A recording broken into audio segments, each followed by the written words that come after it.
Jamás pensé que esas palabras se convertirían en una sentencia para toda la humanidad. Recuerdo cómo empezó todo, casi como si fuera una historia contada a la luz de una fogata. Al principio, los noticieros hablaban de extrañas desapariciones que sucedían siempre cerca del anochecer, pero nadie les daba demasiada importancia. Era fácil buscarle explicaciones científicas y racionalizar esos sucesos con teorías de secuestros, crímenes organizados o simples accidentes. Sin embargo, con el pasar de los días, cada vez más personas empezaron a jurar que veían figuras tambaleantes, deambulando entre las sombras justo después de que el sol se sumergía en el horizonte. Eran rumores, testimonios entrecortados, vídeos borrosos, y yo no podía asegurar si era un montaje o algo real. Pero sí sé que en cuanto lo vi con mis propios ojos, comprendí que no había marcha atrás, porque lo que se alzaba a las calles a esas horas ya no era humano. Al principio, nuestra rutina no cambió demasiado. Creíamos que, mientras hubiera luz, estaríamos a salvo. Y tal vez no nos equivocábamos, pero lo que nunca anticipamos fue lo rápido que el crepúsculo se volvió el enemigo. Me di cuenta de ello la primera vez que bajé la mirada a mi reloj y vi que faltaban apenas minutos para que el sol desapareciera. Fue como si el tiempo se me escapara de las manos. Cada segundo me gritaba que ya era tarde, que debía encontrar refugio. Me metí en el primer lugar que encontré, una pequeña tienda de abarrotes con las cortinas metálicas a medio bajar. Allí, en la penumbra, escuché por primera vez ese sonido inconfundible. Un gemido profundo y lastimero, como si viniera de una garganta quebrada, que aumentaba con cada palpitación del anochecer. Juraría que la oscuridad misma acompañaba esos rugidos, y que mis nervios nunca se habían tensado tanto. Pronto aprendimos, de la peor manera, que estos seres no eran los zombis habituales de las películas que adorábamos antes del colapso. Aquí, la luz del día actúa como un sedante para ellos, dejándolos en una especie de letargo extraño.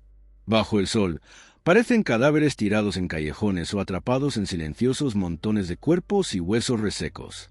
Pero apenas el cielo se tiñe de naranja y las primeras sombras se estiran en el asfalto, sus huesos crujen, sus articulaciones se sacuden, y sus ojos, de un color pálido vacío, se abren buscando carne fresca. Al principio, nos tranquilizaba saber que mientras hubiera sol, teníamos un cierto control de la situación. Sin embargo, pronto fue evidente que esa ventaja era muy frágil. El sol se pone siempre, y cada atardecer es un recordatorio de que no importa cuánto nos preparemos, ellos siempre regresan con más fuerza. Los pocos sobrevivientes que conocí al inicio establecieron un refugio improvisado en el sótano de una biblioteca abandonada. Ahí, rodeados de estanterías polvorientas, discutíamos planes para fortalecer las barricadas, recolectar provisiones y trazar rutas de escape. Durante el día, cuando el sol nos daba una tregua, salíamos con cautela a buscar comida y agua, con la vista fija en el reloj y sintiendo que cada rayo de luz era un regalo que debíamos aprovechar al máximo. Sin embargo, aún con toda nuestra dedicación, nada podía prepararnos para el momento en que el cielo se apagaba y las primeras siluetas comenzaban a asomar por las calles. El terror se volvía tan denso que podía palparse en el aire, y la adrenalina se disparaba en cada uno de nosotros cuando escuchábamos los rasguños y golpes contra las compuertas de metal. A veces, me sorprendo al recordar lo que hacía antes de que todo esto ocurriera. Salía a pasear tranquilamente al atardecer, cuando la luz se tornaba dorada y pintaba el cielo de tonalidades rosadas. Jamás imaginé que esa misma imagen, que antes me parecía hermosa, ahora sería la señal de que debía correr por mi vida. Incluso el viento, antes tan suave, parece traer un eco fúnebre cuando roza las calles desiertas. He aprendido a leer las sombras como quien lee un mapa. Si veo que algo se mueve de forma errática, me quedo muy quieto, conteniendo la respiración, y espero a que el último resplandor solar se refleje en alguno de esos cuerpos torpes y retorcidos. Entonces, si puedo, huyo. Pero si es imposible, si estoy acorralado, lo único que queda es rezar para no enfrentarme a sus dientes manchados de muerte.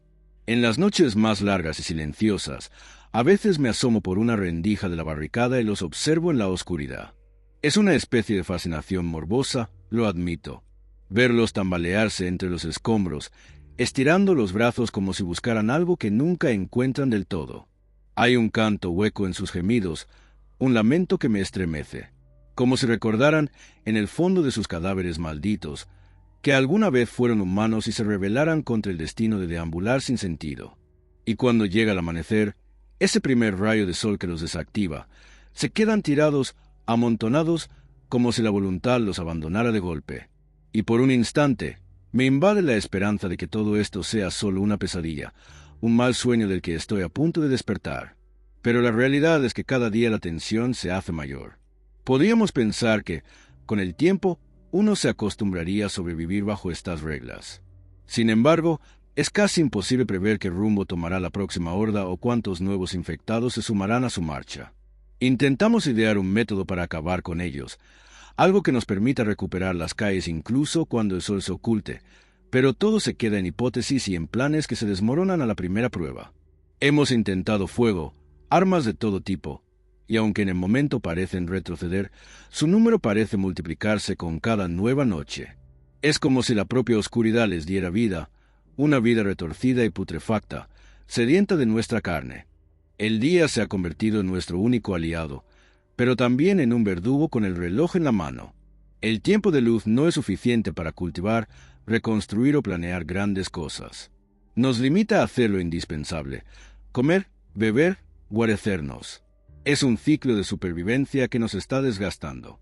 Y cada uno de nosotros, en el refugio, carga con un pánico internalizado que se refleja en noches de insomnio, miradas llenas de ojeras.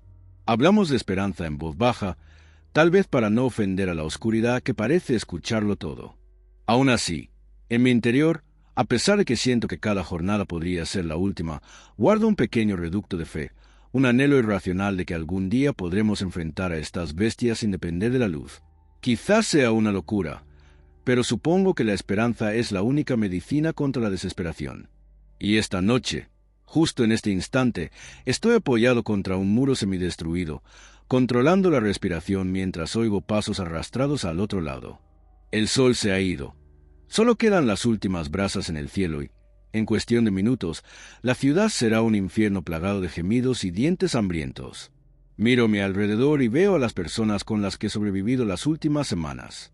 Sus ojos reflejan ese mismo terror reverencial que siento, ese conocimiento íntimo de que apenas tenemos unos pocos centímetros de protección antes de que una de esas criaturas logre colarse. Sin embargo, nadie dice nada. Nos limitamos a escucharlos arañar las paredes, deseando con todas nuestras fuerzas que la estructura resista, que el amanecer llegue, que los devoradores del crepúsculo nos den un respiro un día más. Cada crepúsculo es un recordatorio de lo frágil que puede ser la vida cuando la muerte acecha en cada esquina. Pero mientras tenga un soplo de fuerza en mis músculos y una chispa de esperanza en mi mente, no dejaré de pelear. Durante el día, reforzaré barreras y buscaré comida, aprenderé nuevas formas de atacarlos y rescataré a quien sea posible. Y en la oscuridad, cuando escuche sus gruñidos escalofriantes y sienta que ya no puedo más, cerraré los ojos y me obligaré a creer que la primera luz del amanecer me encontrará con vida. Sí, tal vez la suerte se agote en cualquier momento, pero hasta entonces seguiré luchando contra este nuevo orden infernal, esperando que, en algún lugar, exista una cura o un refugio definitivo. O al menos, que cuando mis ojos se cierren para siempre, sea a la cálida luz del día y no bajo la mirada hambrienta de aquellos que aguardan despiertos para devorar la noche.